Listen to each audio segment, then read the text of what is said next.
Three spring training games have been played since we last spoke, so we're going to talk about the news and notes from the weekend. We're also going to talk about the, first round of roster cuts, who's not going to continue at the Major League camp, and then we're going to player preview Reese Olson, talk about his 2024 season. All today on Locked On Tigers.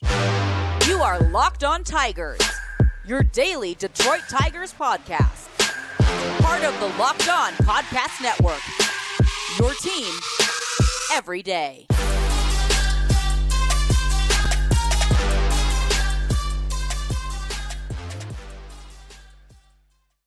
What is up, everybody? Welcome back to another edition of Locked On Tigers.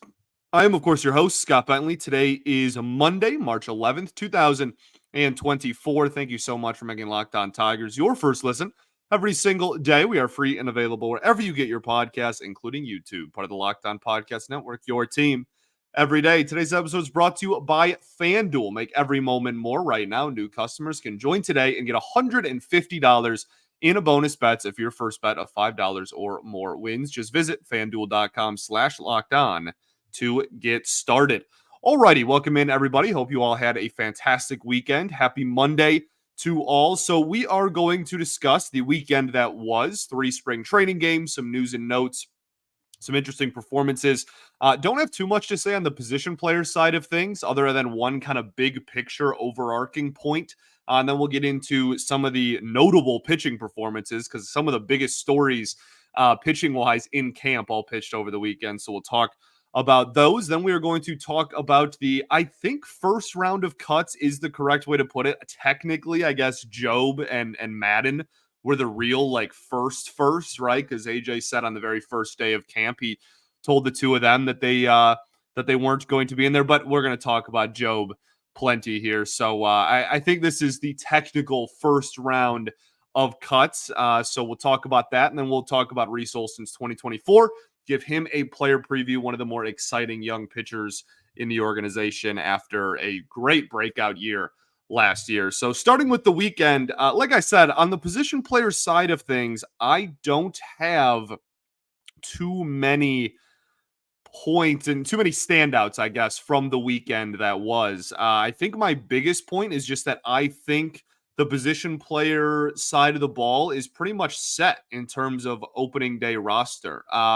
Gio Urshela was only signed to a $1.5 million deal. There's a chance that if they look at him over the next couple of weeks and go, you know what, we don't really like what we see here, then maybe he's a guy that they wouldn't feel like they have to hold on to him if they really don't like what they see. But we'll give him the next few weeks to get up to speed and get his timing down. I'm not really super worried about that situation. But I don't know if Zach McKinstry really falls apart, but he's been walking like crazy this spring, and that's kind of what made him so effective in his really good month of May last year, was how often he was walking, and he seems to be doing that again. It's spring training. I'm not saying he's going to do it in the regular season, but for whatever that's worth, I don't think he's, don't bring him up north bad. He's had really good spring, obviously. So him being kind of one of the more fringe guys on the roster, and then obviously, again, the Urshela signing makes it so that I don't really know if there's too many positional battles on the position player side of the ball. And we'll have another, roster projection 2.0 here either this week or early next, depending on off days for spring training. But I think that it's pretty close to set. And I'm not trying to jump the gun. We still have a lot of spring left. Things happen. Plenty will change. There will be certainly more discussions to be had, but as I see it on March 11th, I think we're pretty close to just closing the door and being all set on what we know the opening day roster is going to be for position players. That's kind of maybe my biggest takeaway from the weekend. And that's not saying that all these guys, Matt Vierling's been struggling as far as stats go in spring training. Javi's obviously not hitting well, right? Like, I'm not saying that all these guys are setting the world on fire, but those guys were always going to make the opening day roster. And the fringe guys have really kind of, I think, taken the baton and not really left too many questions on the table. That's all. So we'll keep talking about it, though. Obviously, like I said, we'll have another roster projection or two even before opening day. Pitching is where there's a lot more flexibility and a lot more of a discussion Joey Wentz, I think, is where I want to start. He went 2 innings, 1 hit, no earned runs, 1 walk, and 1 strikeout. His ERA in 7 innings of spring training ball now is 1.29. Now, it's a good ERA. His whip is not good. He's allowed quite a few base runners, but again, it's spring training, hard to tell. I think really they're not looking at numbers. I think for spring training, they look at how does the fastball look? How does the secondary stuff look, right? The process and the effectiveness of the pitches. And if he's executing, I guess the execution, maybe not effectiveness. Well, both, obviously, but I think execution of what he's trying to do is much more. If they tell him to throw a fastball up and away and he hits his spot exactly, and the guy takes him, opposite field 340 feet, I think the coaching staff's going to go, well, did what was called, though. I'm not going to, you know what I mean? I think it's one of those situations more so than anything else when it, especially more than any in spring training. So Wentz will continue to be a guy to watch for. Again, we've talked about it a lot. He has no options, no minor league options remaining. So this is a huge spring for him. And if the Tigers don't decide to put him on the major league roster on opening day, then he's going to be put on waivers. And, no, I know some people laugh at it and some people can't stand him because he struggled last year. I'm pretty confident he will get claimed if he's put on waivers. And I'm not sure they're ready to let a young lefty with the secondary stuff that he has just kind of walk out the door yet. So we'll see. But the ERA in the spring has been solid, and he had a pretty darn good performance on Saturday. Matt Manning also pitched in that game. 3 innings, 3 hits, 4 earned runs, 2 walks, 5 Ks, 3 home runs against. So I'm pretty sure there was a stat out there one of the beat writers put out that he's only given up homers. Like he's only given up 4 or 5 hits all spring, and all of them are home runs, though. Matt Manning, and he said it himself, doesn't tend to give up a ton of home runs. So I'm not really worried about him going into the season and starting to give up a ton of long balls. I'm sure he's just working with a lot of different pitches. The talk of the town is his transformation from throwing a changeup to more of a splitter to try to accomplish that same thing, kind of off speed, downward movement, vertical drop type of pitch. So we'll see if that ends up being effective. Had a lot of swings and misses on Saturday, which is a great sign. But the fastball velo was back down to like 93. I think it was, 92.9 or something at one point. I think it averaged over 93. So this is why we don't freak out after one Matt Manning spring training start, because this has been the story of his career. Is just wildly inconsistent stuff. The most inconsistent fastball velocity I've ever seen from a major league pitcher in my entire life. I'm very confident in saying that. So we'll see what the rest of spring holds for him. But he's a guy that I believe he has options too, right? That's not a guy that is necessarily an 100% lock. I still think he's going to make the team, but fairly easily at that. But a guy that needs to prove a lot. Again, this is one outing. He's not having an awful spring or anything. Just working on some new stuff, and hopefully the velocity can be a sustainable thing. And then the last pitching performance I want to talk about is Casey Mize, who pitched on Friday against the Orioles. He went 3 innings, 4 hits, 2 earned runs, 1 walk, 3 strikeouts. Give up some hard contact. Really, the biggest thing with him is just more inconsistencies, and that's to be expected. This is, again, we've said it a lot. This is his first time pitching in almost 2 calendar years. We're going to give him a little bit of the benefit of the doubt here. But the things that I did like was the fastball creeped up to 97 at one point. That's something we have not seen in his really professional career, no less his major league career.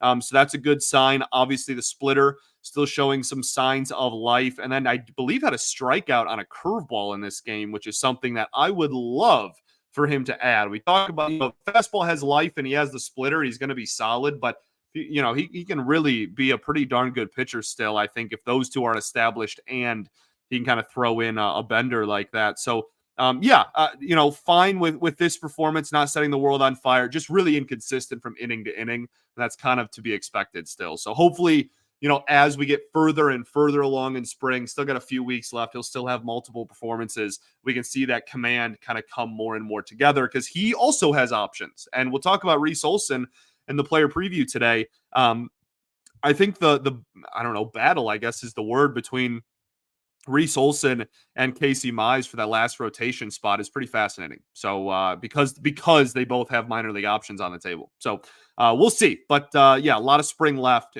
Just need to get consistency in Mize. Now we're seeing flashes of what he could be when healthy, but what separates good pitchers from great pitchers is consistency. So okay, let's keep the ball rolling here. That's pretty much all I got for the weekend. Let's talk about the first round of cuts, and then we'll player preview Reese Olson. We'll do all of that right after this. It's a really, really fun time of year. It's officially the middle of March, which means you can say goodbye to busted brackets because FanDuel lets you bet on every game of the tourney. Whether you're betting on a big upset or a one seed, it's time to go dancing on America's #1 sportsbook. Right now, new customers can get $200 in bonus bets if your first bet of $5 wins. That's $200 to use on point spreads, money lines.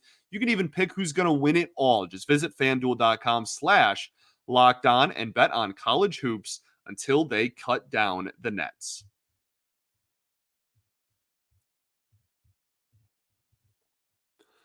All right, everybody, welcome back here. Segment 2 of Locked On Tigers. Appreciate y'all for tuning in, making us your first listen every day. Shout out to the everydayers that do tune in every day. We will be back tomorrow, continuing to talk about spring training baseball. The Tigers play the Astros on Monday, so we'll talk about any performances there, and then we'll keep player previewing the season. We got a pretty good chunk of the roster done. I think we're on really good pace here to be done by maybe middle or end of next week. We'll have some more roster projections, some big conversations. And this roster cut conversation is going to continue to get more and more interesting. I do have to talk about our friends over at Locked On Today as well, or else that would have just been the most perfect transition ever.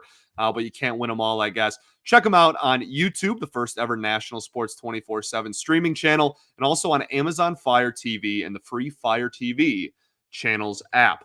Okay, wasted transition there, but it's okay. I'm not upset about it.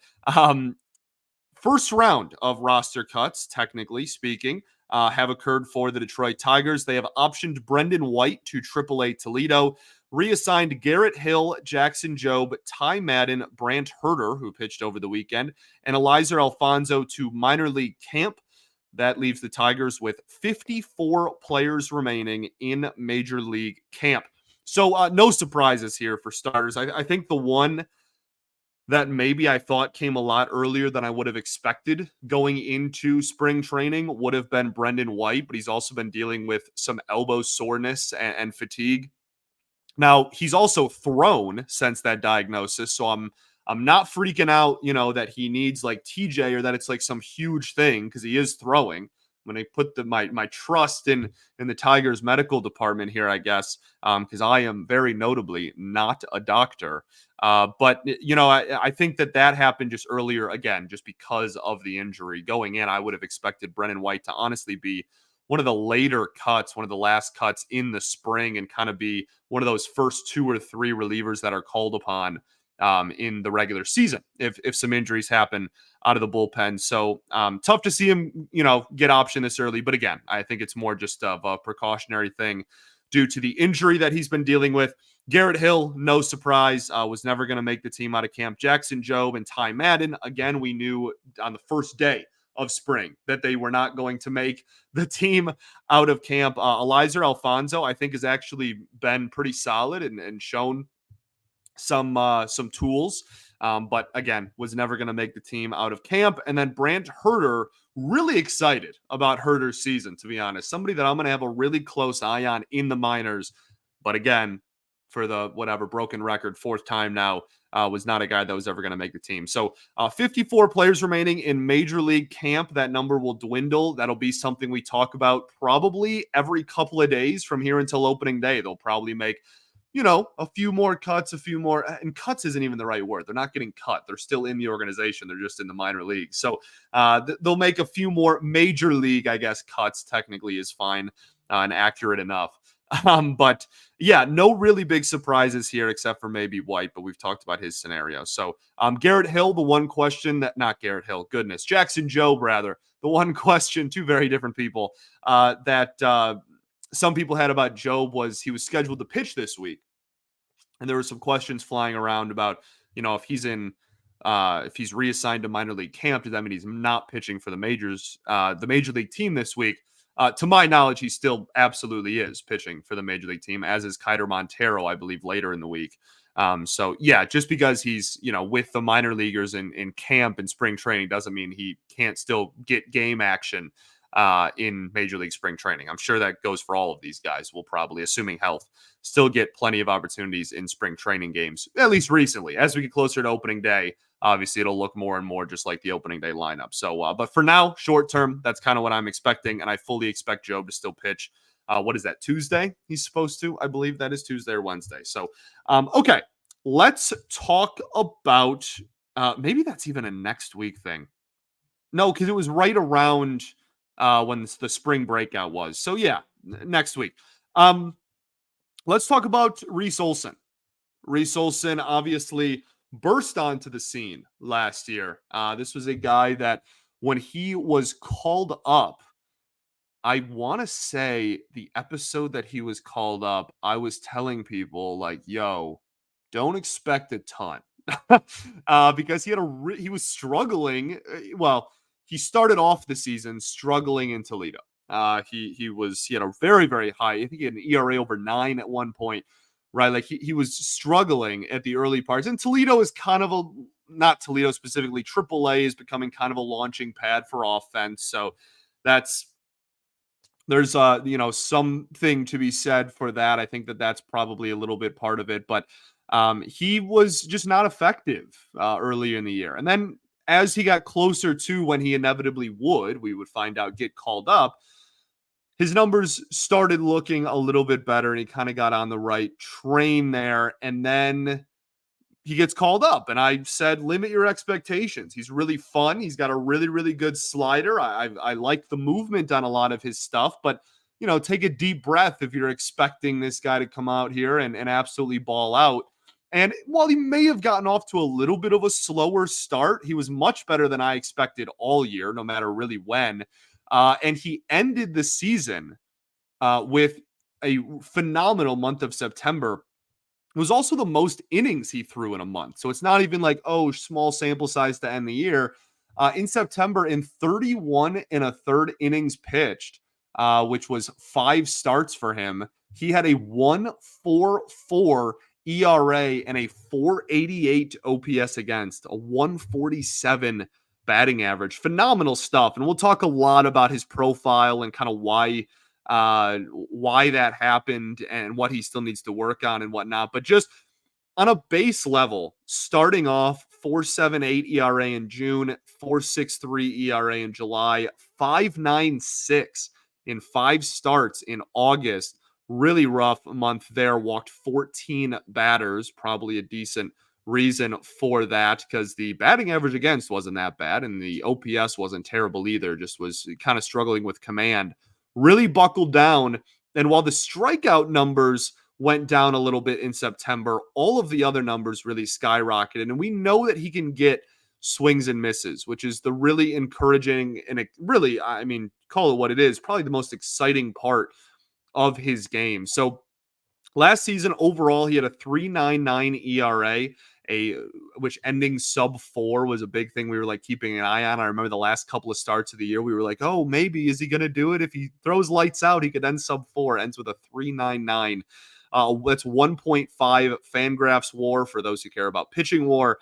In 103.2 innings pitched, one of the few pitchers on this team that eclipsed the 100 innings pitched marker, Joey Wentz being one of the only other ones, oddly enough. 8.94 K per 9, 2.86 walk per 9, and 1.22 home run per 9. So when talking about what makes him effective, right? What is Reese Olson in terms of pitcher type? He is a guy that very much can miss bats, and that's no surprise to anybody. That's going to be the bread and butter, especially when it comes to the slider.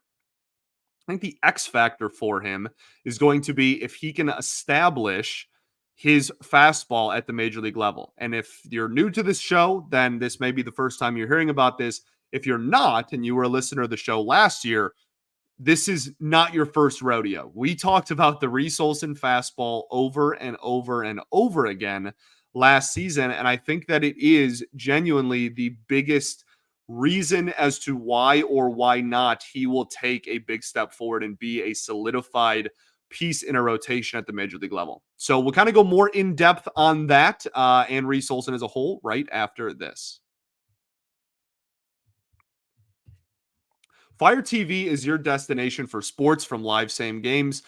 From live games to highlights to in-depth analysis, Fire TV offers amazing viewing experiences with smart TVs, as well as the Fire TV stick that you can plug into your existing TV that provides access to millions of movies and TV episodes, as well as free and live television. Whether it's opening weekend for baseball or the college basketball tournament, you're going to want to have a Fire TV. Fire TV recently created the Fire TV channels app to deliver a constant supply of the latest videos from your favorite sports brands, all for free. That includes all of us at Locked On, for starters. That should be your biggest reason to get it, of course. And also most of the big pro leagues and college conferences as well. Fire TV channels lets you dive into all of the game analysis, highlights, and more to keep up to date on all the latest world of sports news. March Madness, NBA, MLB, and lots more, not to mention the great news, entertainment, gaming, travel, and cooking videos as well. So check out Fire TV channels on Fire TV and Alexa devices. If you haven't checked out the Fire TV channels app, you should. Trust me. Visit Amazon.com/locked on Fire TV. All right, everybody, welcome back here. Third and final segment of Locked On Tigers. Appreciate y'all for tuning in, as always, making us your first listen every single day. So we are talking about Reese Olson. We kind of talked about the player profile of his, and for what it's worth, when the ball was put in play, he had around a league average ground ball rate as well, which I think is a testament to the fastball. His fastball has ride. He also just has a straight up sinker that obviously has a lot more ride and is more of a ground ball type of pitch. So the fact that he has in his arsenal pitches that he can, okay, I'm going to attack the zone a little bit more. If I give up contact, it's probably going to be on the ground. And also, here's a big loopy slider and a really deceptive changeup that I can get swings and misses on. The flip side of that coin is that he also has the ability to get hit really hard. I don't know what I said, but I don't think it was right. He has the ability to get hit really hard. In the 9th percentile in barrel rate last year, 22nd percentile in hard hit rate, 8th percentile in average exit velo. I could go on. And again, that was something that got better as the season went along, especially in September. But in August, even gave up a lot of hard contact. In July, gave up a lot of hard contact. And he was kind of moving between the bullpen and the rotation at one point in the year as well, kind of like, piggyback type of stuff at one point. But I think really, and that just comes with the territory of having a really, your best pitch probably being a breaking ball, right? If you can locate it, you're going to get a lot of swings and misses. But if it catches too much of the zone, it's going to get taken to pound town. And that's something that we talked about with Brendan White a lot last year as well with his slider. Moves a ton, but just left it over the heart of the plate a little bit too often. So that's something that he's going to have to work on. But I think also just having a fastball, and I don't know if this is, something that he's working on with, the plane that he's pitching on, or if it's something that, the amount of ride that his four-seam fastball, or I guess sinker as well, has. But if I think it would be really, really effective and would make his life a whole lot easier if he had any pitch that he could consistently get strikes in the top of the strike zone. That's kind of the biggest thing and the biggest reason as to why I want him to work on the fastball so much. I mean, if you just look at, his strike zones over at Baseball Savant, as always, if you just cut the strike zone in half and look at the top half of it, those 6 zones, I guess we'll call it, if you were to make the strike zone a 3x3 grid, and you take out the bottom 3 squares there at the bottom of the strike zone,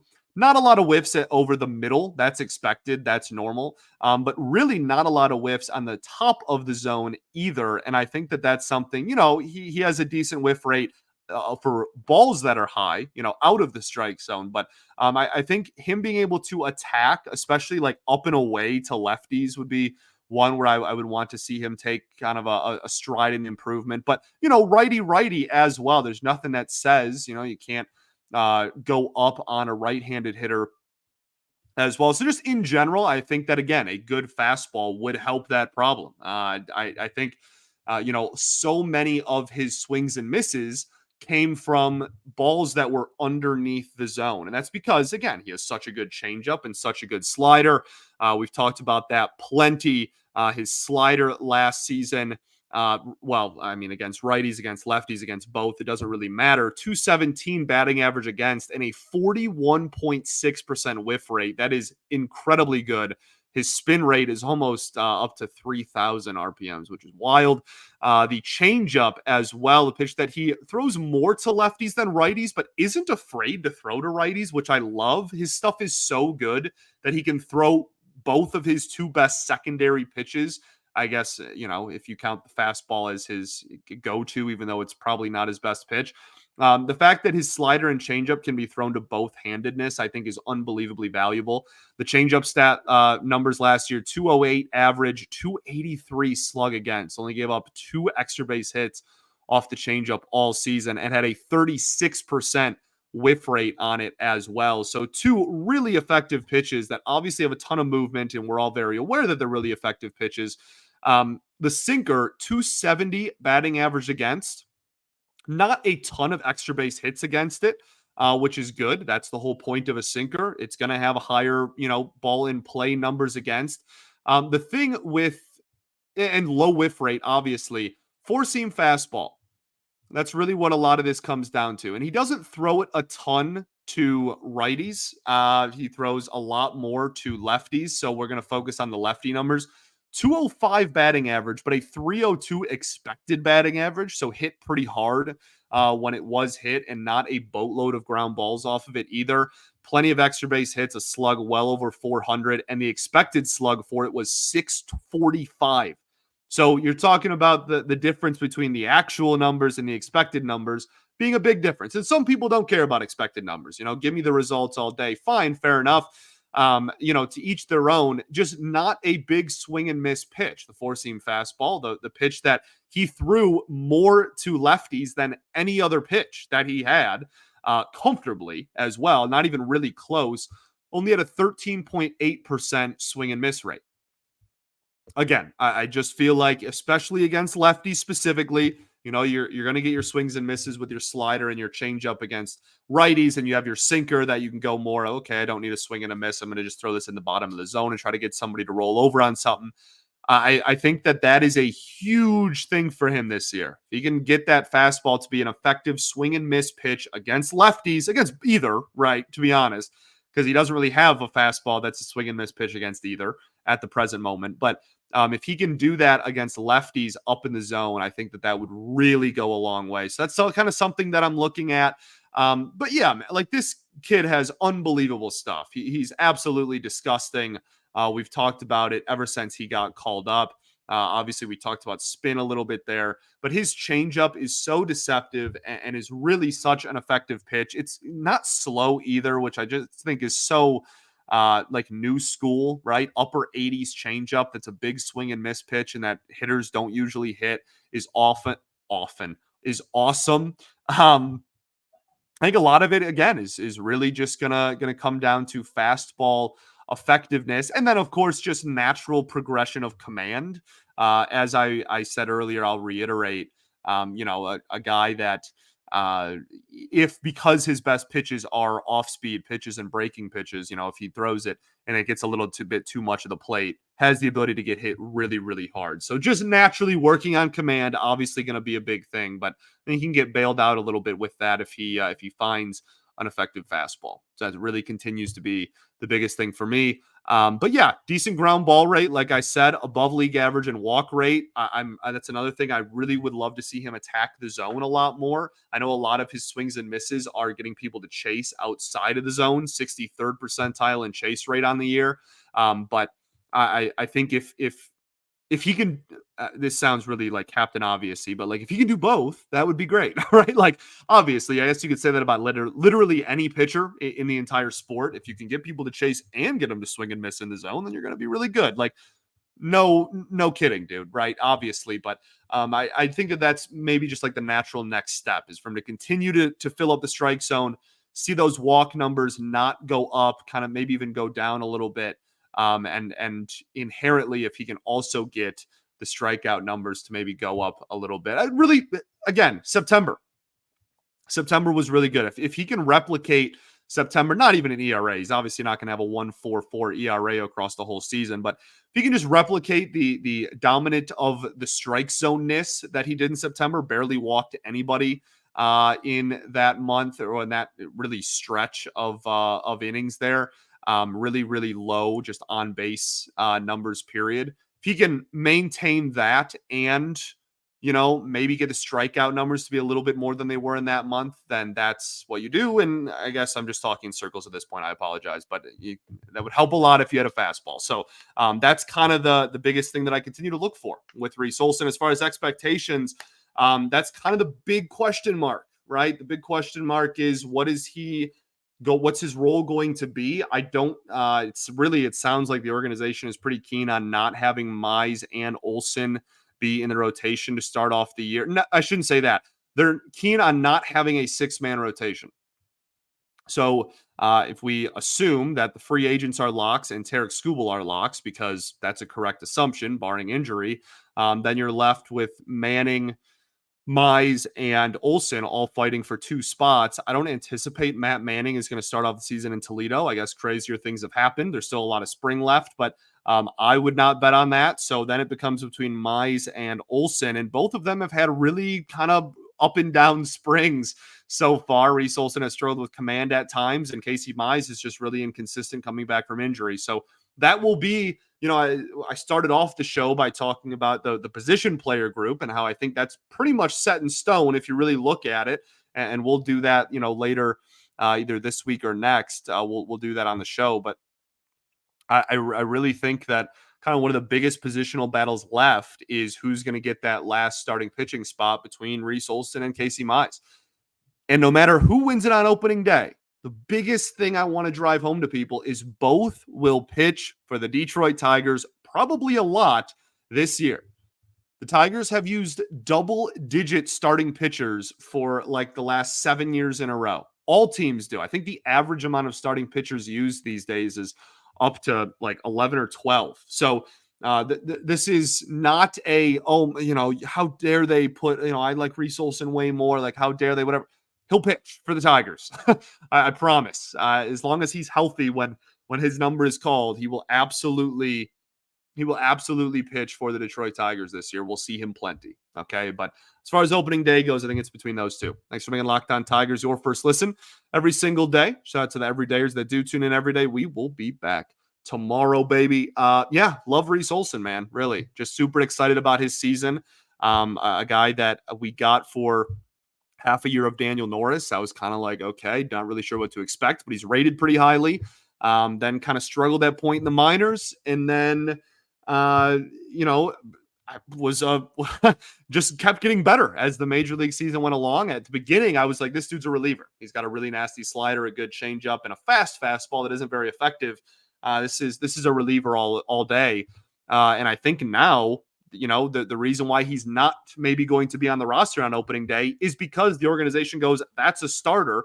We don't want to just put him in our bullpen. We want to make him, stretch him out as a starter in Toledo so that he's ready to be a starter when his number's called. So props to Reese Olson, man. Just has done nothing but continue to prove, me wrong early on, but just kind of continue to improve and has really established himself in this organization. Really excited about him and his future. All right. Peace and love. Going to therapy's dope. I will catch y'all tomorrow, baby. Go Tigers.